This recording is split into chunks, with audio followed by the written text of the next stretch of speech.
I'm here. Don't worry, I'm not gonna miss a day. I'm still gonna do a vlog. Everything is okay. I just need to get more painkillers. But still, let's get into today's vlog.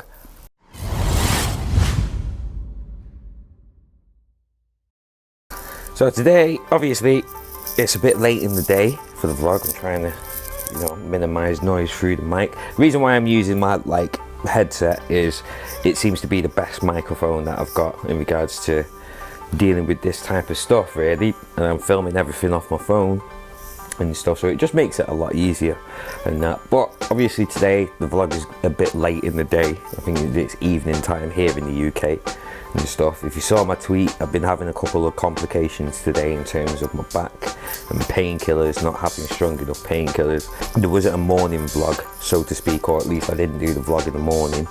It was very, very close to me not doing a vlog today at all. But then I remembered, I've not done a Cribs Part 2 yet. So what I'm gonna do is I'm gonna just show you the main room that I'm in and where I do all of my work and all that kind of stuff, rather than doing the cribs, because I'm only here on a temporary basis and stuff. So I am going to be moving soon, not sure when just yet, but I am going to be moving again soon. And wherever it is that I'm going to be moving to is going to be more of a permanent place. So now I can break out everything like my Reebok collection, my hat collection, get the place looking how I want it to look, as it's going to be my permanent home after here. So yeah, without further ado, let's get into the studio tour, as it were, if you can call it that. Okay, cool. So we're gonna come in from the front door as if we were walking into my gaff. There's some of my Reebok collection and stuff, some of my Reebok trainers that I've collected over the years. I don't seem to wear anything else on my feet, but this is the room. This is the room stroke studio flat. Hold tight, Big Papa Sam and Tash. It's like it kind of inspired me to actually just get the video done rather than just leaving it for today. But never want to give up on the challenge. I've got to carry on and stuff. But yeah, this is the main room where I do all of my stuff. This is like the studio setup side of things, at least. So I've got my just got this 27-inch iMac in terms of being able to make better content. And yes, I do have 3 webcams, because the old iMac that I had to go through different webcams, to try and get a stream going. But it turns out my old iMac wasn't powerful enough. There's the little babs. There's the little babs. But that's going to go to a better home in terms of music production. That's going to get sent there. But that's my 27-inch iMac i7, and that's 16 gigs of RAM, 1 terabyte hard drive. Absolutely amazing and stuff. Like, I can get all my updates, because before I was hardware locked in terms of being able to do updates. But I swear by Apple in terms of stability. Telling your computer to do something and the computer actually getting it done without having to worry about compatibility issues with like hardware and stuff like that. Swear by Apple in that sense. But as you saw in my "Are You Taking the Piss" Apple video, not buying any of the new models. I'm just going with the old models and the right hardware that's in there. So that's a tip for anybody, who's looking to actually buy an iMac but doesn't want to spend the obscene amount of money for the little bit you get, really, in terms of upgrades from older iMacs. Mine is a 2010. It's got i7 quad-core processor in there, as well as a lot of RAM. It's the processor that makes all the difference in terms of whether you're getting old hardware or new hardware. If you want to try and get an old Apple machine, but you want it to be somewhat future-proof, make sure you get at least an i5, Intel i5 processor, or an i7 processor, and you should be fine. Like I said, this is a 2010 model. My last one was 2009, but it was a Core Duo. It wasn't even an i5 or anything like that, or an i3 even, But yeah, that was a bit of a impromptu tech talk there, but yeah. You know what I mean? Right, moving on to the speakers. These speakers, I swear by them. I absolutely love them. M Audio BX8s. As it stands at the moment, it's only the BX8 A's that are available to buy. More or less the same as these. They've got upgraded sort of materials and, you know, acoustics and frequencies that they can hit and stuff like that. But if you're just starting out, these are great budget monitor speakers, and that I swear by them. I've had them for about 3 years, never failed me.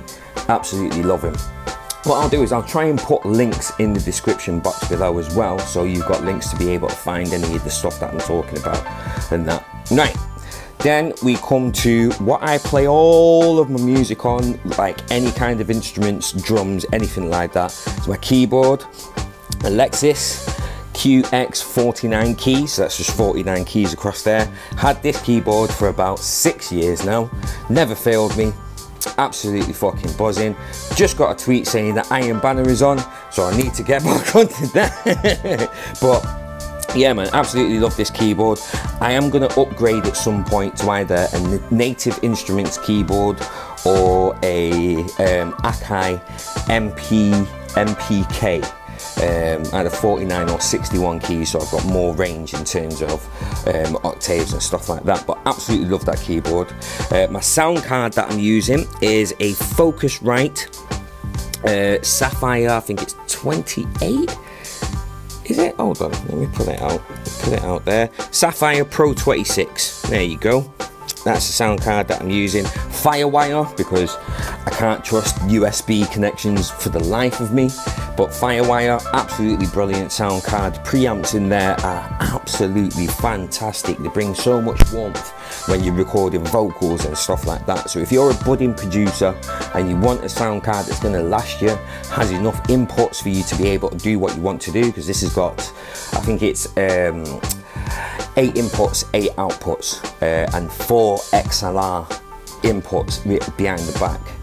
2 of them can be switched to just 1/4-inch jack inputs as well.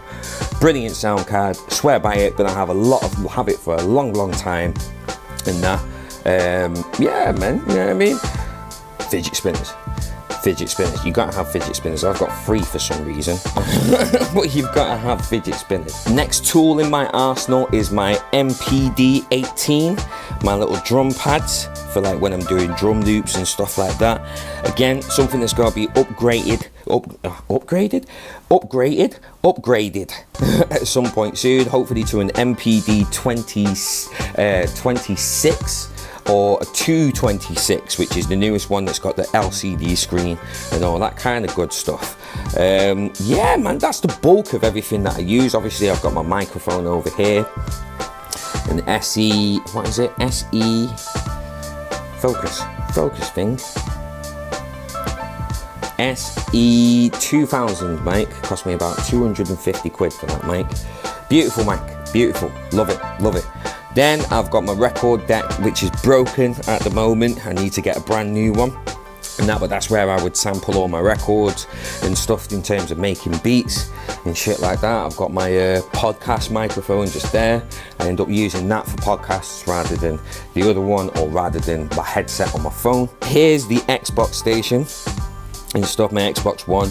I need to get new headsets basically. The other one behind it is alright, but it's not stereo, and those official Xbox ones, they've actually ended up dying on me and stuff. But that's the Xbox, that's where I play all my games, I stream. I did have a Kinect, but I ended up getting rid of it because Twitch, man, either Microsoft or Twitch, you need to sort out the actual quality of streaming through Xbox. I know Microsoft want everyone to use Mixer. It used to be Beam, but it's Mixer now and stuff. But the app's not that well developed. Nobody's using it. You can't even follow people when you go on the app on the phone. You can't follow people. You can't search for people. I couldn't even search for myself, even though I have got, even though I have streamed on Mixer myself. So it's a very, very early app that not everybody is using yet. It's not optimized or anything like that. But I think it's really bad that Microsoft are basically hindering anyone who's using Twitch through their consoles, basically. But that's the shit. The plan is to get an Elgato, basically, and then be able to stream through there, because that seems to be the best way of being able to do it. And that really. But yeah, that's the studio really. My bed and all that kind of good stuff. That's where I'm working. You know what I mean? So yeah, that's the studio really. Bit of a short one, not too in-depth in terms of what I'm using and what I like to use. If you want, I can go through all the actual programs that I use, like Logic or Final Cut, or the little things that I do that I can use to sort of make things better and stuff. Any information that anyone wants, please hit me up in the comments. I will answer any questions that you may have in terms of music or video editing or anything like that, really. So yeah, with that, we're going to get into today's motivational, inspirational, positive quote. And today's motivational quote is: one day, in retrospect, the years of struggle will strike you as the most beautiful. And I saw this morning when I woke up, and obviously I couldn't really look into it that much, if you know what I mean, because obviously I was in a lot of pain and shit like that as soon as I woke up. But reading it back now and having some time to sort of mull it over, I think that's really true. I think that's a very, very true quote.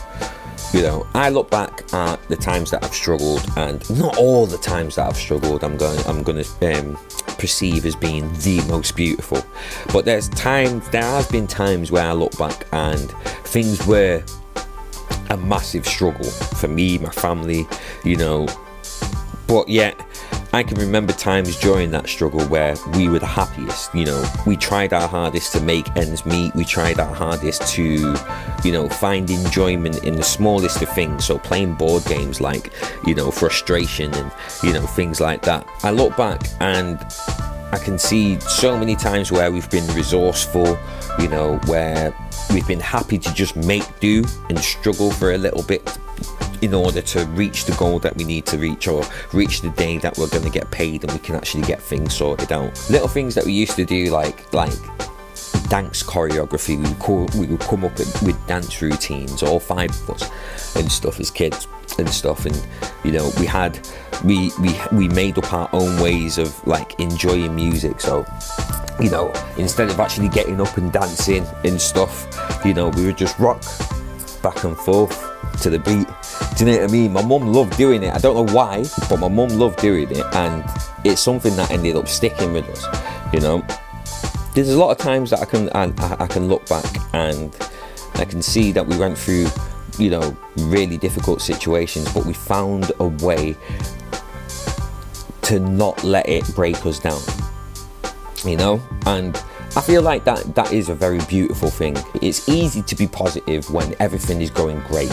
Everything is swimming. Do you know what I mean? It's easy to keep that positive mindset when everything is going well. But when it's not, that's when the true test of your character will come through. To be able to keep a positive head when everything seems to be just crumbling around you, that's something to admire. That's something that's inspiring, And I'm glad that I can look back at certain situations and see how we were able to keep our heads through it, and reach the other side.